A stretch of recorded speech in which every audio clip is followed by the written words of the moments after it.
Welcome to the world they created, here in their new Paltz in 1677. A world built by them and their descendants as they established a truly American community. A rich blend of French, Dutch, British, and African cultures that is celebrated today at Historic Huguenot Street.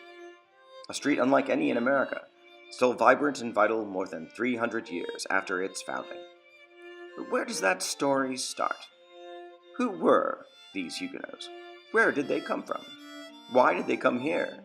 And why should any of that matter to you? To answer those questions, we must travel back in time, across 4 centuries and an ocean, to a Europe ruled by princes and ravaged by wars over religion, in which Protestants and Catholics battled for the survival of their beliefs. The story of our Huguenots begins in the 1500s in what's today northern France and southern Belgium. They were followers of one of the most famous reformers in history, the Frenchman John Calvin. At their height, a vocal minority of the French population were Huguenots, and they were among the most literate and skilled artisans in the country. Calvin and the Huguenots believed that the Bible contained everything necessary for one to have a personal relationship with God, so it should be printed in common languages like French, German, and English, not in Latin, and that God, in his wisdom, had determined whether every soul was saved or damned. It was not in the power of any man on earth to change that. In the words of the Huguenot statement of beliefs, not a hair fell from a head without God having already deemed it so. The Huguenots' commitment to their faith led to decades of bloodshed across France between their armies and those of the kings of France. The violence reached a fever pitch in 1572 when the Huguenots' enemies fell on them with an unmerciful vengeance in what became known as the St. Bartholomew's Day Massacre and the murders of thousands of French Protestants. In 1598, however, a glimmer of hope appeared after King Henry IV, a Protestant, took the throne of France and issued the famous Edict of Nantes, the first major statement of religious toleration in European history, granting the Huguenots the right to worship as they chose and protect themselves by force. But it did not last long. Henry, the Huguenot hope, was assassinated in 1610. His successors saw the Huguenots as criminals because of what they believed, so persecution returned. Huguenot temples were destroyed. Huguenot men and women were forced to convert or flee, or worse. Huguenot forces held strongholds on the Atlantic coast in cities such as La Rochelle, but when it fell in 1627, the last Huguenot army went with it, along with the Huguenots' hope that they could remain both Protestant and French. So they left their homeland for the Rhineland of southwestern Germany in the Paltz, or Die Pfalz, an area known for its acceptance of Protestants. But as the strength of the French kings grew, so did their desire to rid Europe of the Huguenots. Our families, fearing another wave of unstoppable violence, looked elsewhere for safety, and found their way to the Dutch colony of New Netherland and the mid-Hudson Valley. They were not alone. Things got worse for Protestants in France, culminating in the revocation of the Edict of Nantes in 1685. About 200,000 Huguenots, 2% of the French populations, then fled to England, the Netherlands, Boston, Virginia, the Carolinas, even South Africa. And the word refugee, a term applied to Huguenots seeking a refuge from persecution, first entered the English language. As English immigration grew throughout North America, such as in Puritan Salem in Massachusetts and Anglican Jamestown in Virginia, our French families first settled in and around the Dutch village of Wiltwyck on the Hudson River. But their journey for freedom was not yet over. They arrived in the midst of wars between the Dutch settlers and the local Native Americans, referred to by the Dutch as the Esopus, who were the Lenape people of the Greater Delaware Nation. And then the Dutch went to war with England.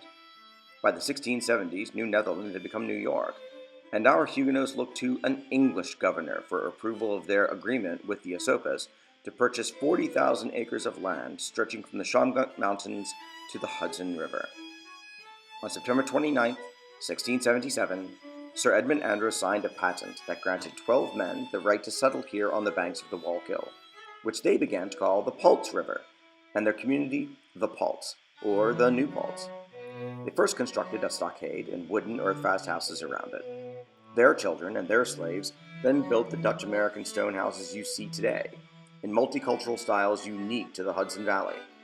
The street itself was laid out in the 1700s, as the multicultural community grew and began to flourish, all on a foundation of tolerance, if not freedom, as many men and women remained enslaved here well into the 1800s.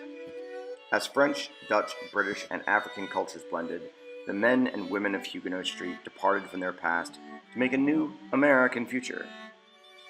Patriots of the Revolutionary War, members of the United States Congress, and defenders of the Union in the Civil War all called Huguenot Street home.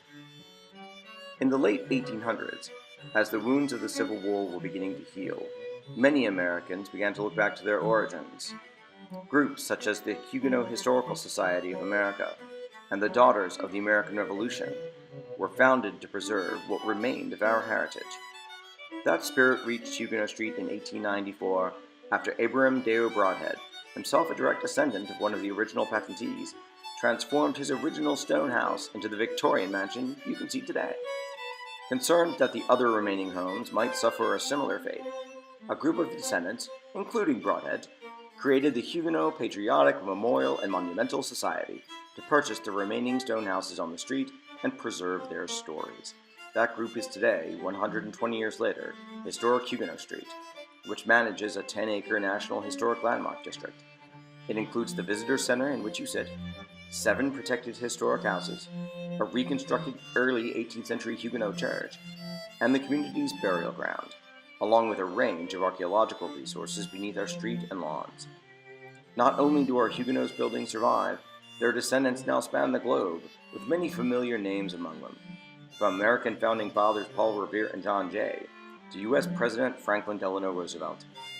FDR, who visited the street many times, established freedom of worship and freedom from fear among the 4 fundamental freedoms that all people should enjoy. He was a direct descendant of one of the original patentees of what became Huguenot Street. Along with the buildings, our extensive collection of artifacts and historical documents, and our descendants, are the stories of Huguenot Street, the tales about what made these people and what they made of their world, their choices and their challenges, their dreams and their fears, their achievements and their failures. They are all still alive on Huguenot Street.